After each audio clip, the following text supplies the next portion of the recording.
नमस्कार मंडळी, मी आहे प्रमोद खरे आणि तुम्ही पाहतात आपलं चॅनल मी माझे आणि तुम्ही.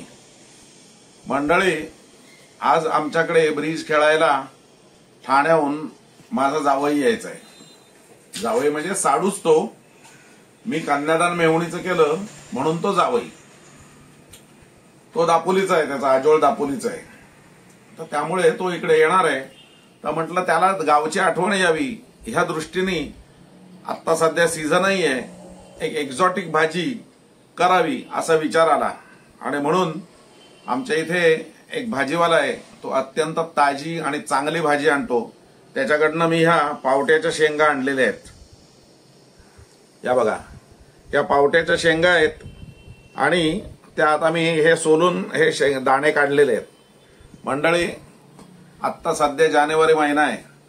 माझ्या आजोळीची आठवण म्हणजे आत्ता आमच्या दारामध्ये 20 गुंठ्याची एक पटी म्हणजे एक मोठा चोंडा होता, आहे अजूनही म्हणजे, पण आता त्यात काही होत नाही. तर त्यात मामा माझा ज्या वेळेला भात कापणी असायची त्यावेळेला ऑक्टोबर महिन्यामध्ये पावटा ठोकायचा. पावटा रुजत घालणं याला पावटा ठोकणं असं म्हणतात कोकणात. त्यावेळेला तो पावटा रुजायचा आणि आता जानेवारी महिन्यामध्ये त्याला शेंगा भाजायला लागायच्या. तर त्या शेंगा काढून त्यातले दाणे काढायचे आणि त्या दाण्यांची उसळ, ओल्या पावट्याची उसळ ही एक एक्झॉटिक, आणि त्याच्या बरोबरीने तांदळाची भाकरी गरमागरम, अत्यंत सुंदर मेनू. आनंद आनंद, दुसरं काही नाही. तर मंडळी, त्या ज्या पावट्याच्या शेंगा आहेत त्या पावट्याच्या शेंगा मिठाच्या पाण्यामध्ये उकडूनही मस्त लागतात. आणि आम्ही चुलीमध्ये खाली जे राख असते, वरती निखारे असतात, खाली राख असते, त्या राखेच्या खाली या शेंगा टाकायचो आणि त्या भाजून खायचो. इतक्या सुंदर लागायच्या का विचारू नका. अजूनही आठवण येते आणि तोंडाला पाणी सुटतं. किती जणांनी खाल्लेले आहेत. तेव्हा मंडळी, हे मी आता दाणे काढलेले आहेत या शेंगातनं. आणि आता आमची सौभाग्यवती याच्यामध्ये शेवग्याच्या शेंगा, 4 बटाटे आणि आंबटपणासाठी टोमॅटो आणि थोडंसं चिंच आणि गूळ असा घालून अतिशय सुंदर अशी भाजी करणार आहे. आणि त्याच्या बरोबरीने तांदळाची भाकरी. तेव्हा मंडळी, आता आपण स्वयंपाकघराकडे जाऊया आणि ही भाजी आणि बघूया कशी होते ती. नमस्कार मंडळी, मी नीता खरे. तर आज मी तुम्हाला ओल्या पावट्यांची उसळ दाखवणार आहे. आणि त्याचबरोबर मी तुम्हाला गोडा मसाला करताना म्हटलं होतं की आम्ही घरी आमटी कशी करतो कोकणस्थी पद्धतीची, ती पण तुम्हाला दाखवणार. तर आज 2 पदार्थ आहेत आपले, तर ते म्हणजे ओल्या पावट्याची उसळ आणि आमटी. तर पहिल्यांदा मी आता तुम्हाला उसळ दाखवते.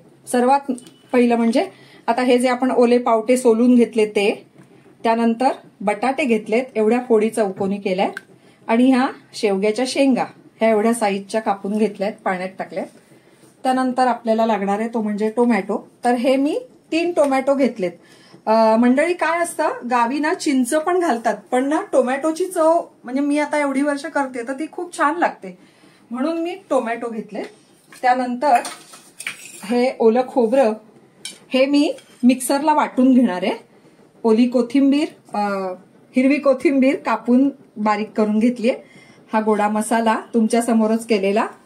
हे मिसळवणाचं सगळं साहित्य आणि कढईमध्ये तेल घातलेलं आहे मी फोडणीला, आणि गरम पाणी कंपल्सरी ठेवलेलं आहे. आणि आमटीसाठी हे वरण आहे. हे मी ह्या कृतीकडे नंतर येते. आणि हा चवीपुरता गूळ लागणार आहे आपल्याला. तो झालाय की नाही ते पाहूया, चेक करूया. वा, तेल छान तापलेलं आहे मंडळी. आता आपण ह्याच्यामध्ये मिसळवणाच्या डब्यातला हा जो एक चमचाभर मोहरी, थोडीशी अजून मोहरी, त्यानंतर अर्धा चमचा जिरं, अर्धा चमचा हिंग आणि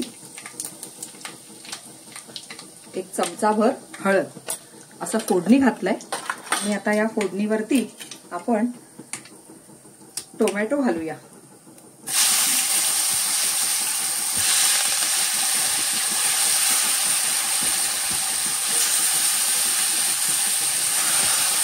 आणि लाल बुंद टोमॅटो घ्यायचे अगदी. ते आता जरा आपण परतूया, थोडेसे मऊ झाले पाहिजेत टोमॅटो.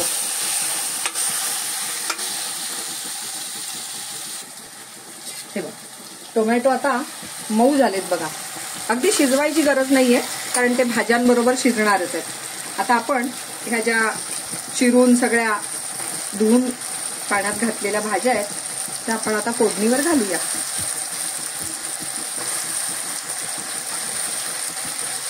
ही आता मी कमीत कमी एक 6 ते 7 जणांसाठी भाजी बनवतेय.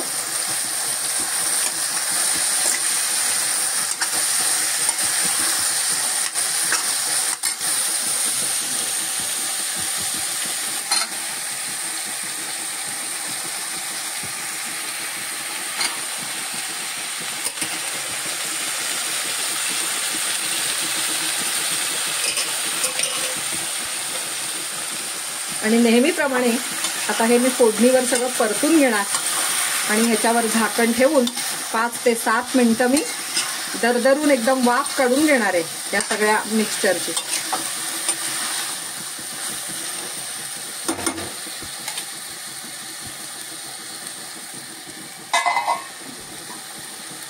झाकण ठेवायचं आणि आता वाफ काढायची मस्त.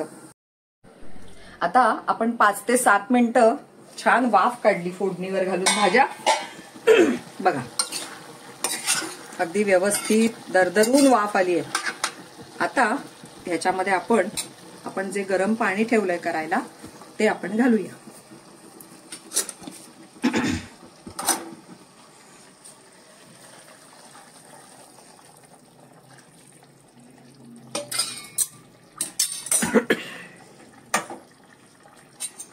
आणि आता पुन्हा ही ढवळून हे बटाटे, शेंगा आणि पावटा शिजेपर्यंत आपण झाकण ठेवून द्यायचं.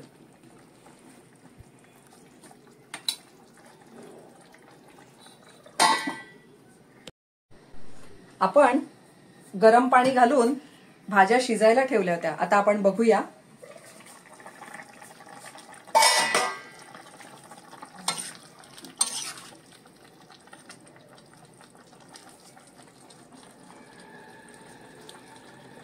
पावटा शिजला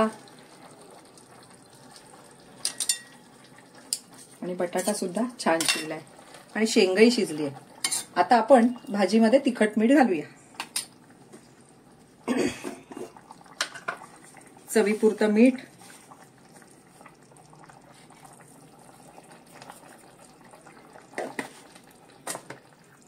नंतर हा एवढा गूळ घालतेय मी.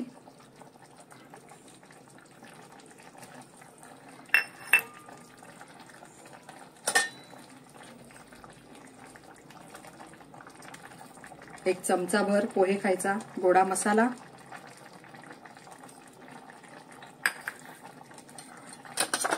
चवीपुरतं तिखट. ही खूप तिखट करायचीच नाही भाजी, मीडियम तिखट. लाल तिखट आणि हे मी जे खोबरं वाटून घेतलंय ते मी आता घालते.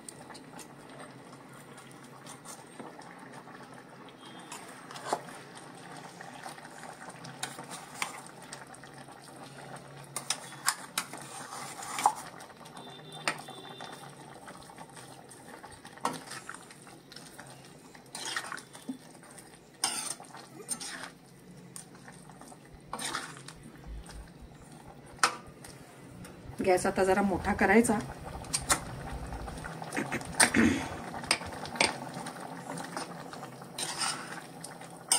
आपल्याला आता ही भाकरीशी खायची आहे भाजी, त्यामुळे अशी जरा थोडीशी रस्सेदार ठेवायची, जराशी. आपल्याकडे पळीवाडी म्हणतात ना, तशी भाजी ठेवायची. आता ही छान उकळतीये. आता ह्याच्यावर प्रिय मैत्रीण आपली हिरवीगार कोथिंबीर पेरायची आणि आता 1-2 मिनिटं फक्त उकळू द्यायची भाजी, की ही भाजी खायला तयार झाली. आता आपण आमटी बघूया तूर डाळीची कशी करायची ती. तर ही इथे शिजवलेलं वरण आहे, हळद हिंग घालून तूर डाळ, नंतर चवीपुरतं मीठ, सगळं फोडणीचं साहित्य, तेल कढईमध्ये फोडणीला, त्याच्यानंतर थोडासा गूळ, हे आंबटपणासाठी आमसूल, मिरची आणि कढीलिंब असं मी घेतलेलं आहे. आणि आपला महत्वाचा हे म्हणजे हा गोडा मसाला. मी आमटी करताना ही आता एक 5 ते 6 जणांसाठी मी आमटी करतेय. तर आता मी हे छोटे 2 चमचे मिसळवणाचे हा गोडा मसाला वरणामध्येच घोटणार आहे. मिक्स करून घ्यायचा चांगला. आता तेल गरम झालंय का पाहूया. फोडणी, वा छान गरम झालंय तेल. हा मिसळवणातला छोटा चमचा मोहरी, थोडंसं जिरं, हिंग, हळद, त्यानंतर हा कढीलिंब आणि ह्या 4 हिरव्या मिरच्या घेतल्यात फोडणीसाठी. आता या छान जरा तळल्या गेल्या पाहिजेत.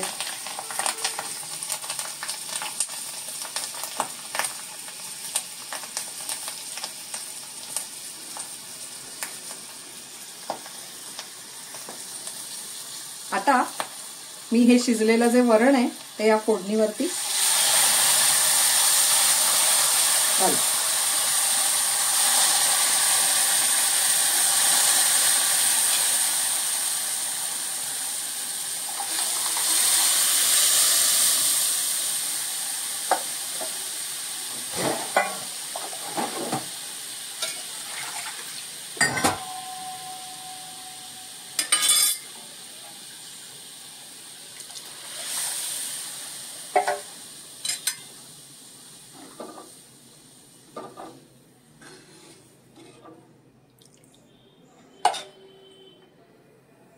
आता ह्याच्यात मी हा चवीपुरता गूळ, ज्याला जास्त गूळ आवडतो त्यांनी घ्यायचा. मला थोडी कमी गोड आवडते आमटी. नंतर आंबटपणासाठी हे आमसूल चवीला. त्यानंतर आता मी जे भाजीसाठी थोडं खोबरं वाटून घेतलं होतं तेच मी आता इथे जरासं आमटीला पण घेतेय. हे खोबरं,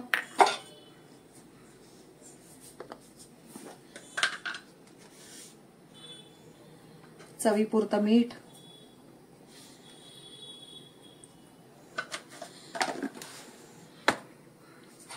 आता हे सगळं आपलं घालून झालेलं आहे. आता ही आमटी छान एक 10 मिनिटं तरी उकळू द्यायची मस्तपैकी.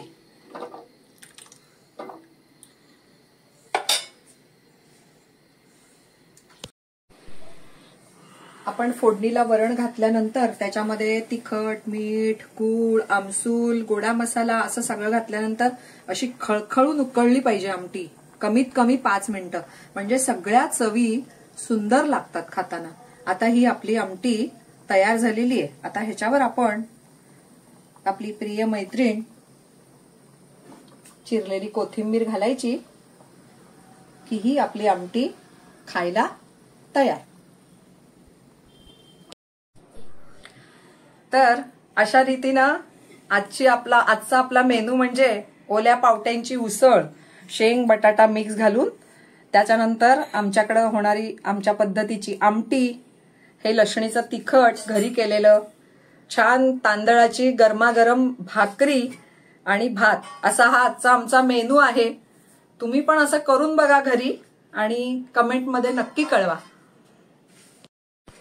हे आपले खाद्यरसिक म्हणजे आमचे जावई म्हणजे चाडू श्रीनिवास जोशी हे ठाण्याहून आलेले आहेत. ब्रिज खेळायला आलेत आज ते, हे दोघे बंधू, जोशी बंधू.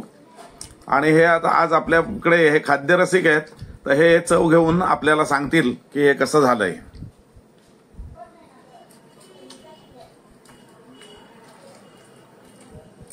मस्त चव झाले. आंबट, गोड, तिखट सगळ्या चव एकाच डिश मध्ये. मस्त जुनी आठवण झाली एकदम. पूर्वी लहानपणी अशी खाल्लेली होती, बऱ्याच दिवसात अशी खायला मिळालेली नव्हती. ते आज भाऊजींमुळे आम्हाला खायला मिळाली. खूप खूप धन्यवाद. वा वा, धन्यवाद धन्यवाद. तर मंडळी, ही होती ओल्या पावट्याची उसळ. आता कमेंटायची घाई करू नका, कारण ही उसळ ज्या वेळेला आम्ही बनवण्याचं ठरवलं त्यानंतर 2च्या ऐवजी 3-4 पाहुणे जास्त आले आणि त्यामुळे भर म्हणून त्याच्यामध्ये बटाटे आणि शेंगा घालणं क्रमप्राप्त होतं. त्याला काही इलाज नव्हता. पण तुम्ही असं काही करू नका. तुम्ही ओल्या पावट्याची नुसत्या उसळ करा. हे शेंगा बिंगा जर तुम्ही घालायला गेलात तर तुम्ही करायला जाल ओल्या पावट्याची उसळ आणि होईल भोगीची भाजी. आणि तुम्ही म्हणाल खरे सांगितलं नाहीत. खऱ्याने सांगितलंय फक्त ओले पावटे घेऊन त्याची उसळ करा. तेव्हा मंडळी, हा व्हिडिओ आम्ही थांबवतोय. तुम्हाला हा आवडला असेल तर लाईक करा, शेअर करा आणि नेहमीचं सांगणं, चॅनल सबस्क्राईब करायला विसरू नका. धन्यवाद.